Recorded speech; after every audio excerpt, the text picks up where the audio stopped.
Hosur railway சுரங்கப்பாதைக்குள் பழுதாகி நின்ற சரக்கு லாரியால் வாகன ஓட்டிகள் அவதியடைந்தனர்.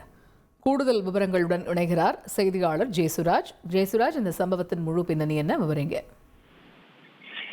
அதாவது ஒசூர் ரயில்வே நிலையம் அருகே ரயில்வே சுரங்க பாதை உள்ளது. இந்த பாதை வழியாக ஓசூர், மத்திகிரி, கிளமங்கலம், தேன்கனிக்கோட்டை இந்த பாதைக்கு இந்த ஊர்களுக்கெல்லாம் செல்லக்கூடிய ஒரு சாலையாக உள்ளது. அதே போல பக்கத்துல மெயின் சாலையும் உள்ளது. அதே நேரத்தில் இந்த சாலையும் இருசக்கர வாகன ஓட்டிகள் மற்றும் 4 சக்கர வாகன ஓட்டிகள் பயன்படுத்தி வருகின்றனர். இந்த நிலையில இந்த சாலையில கனரக வாகனங்கள் பெரும்பாலும் செல்லாது.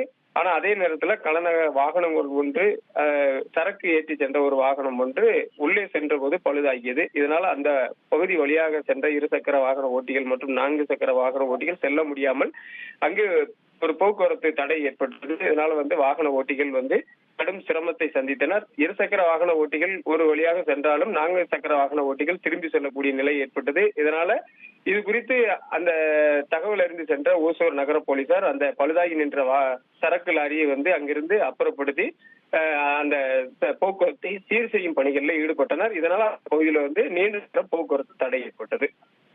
தகவல்களுக்கு நன்றி ஜெயசுராஜ். உங்கள் தந்திவன் தொலைக்காட்சியில் தெனாலிராமன் தினமும் மாலை 6 மணிக்கு காண தவறாதீர்கள்.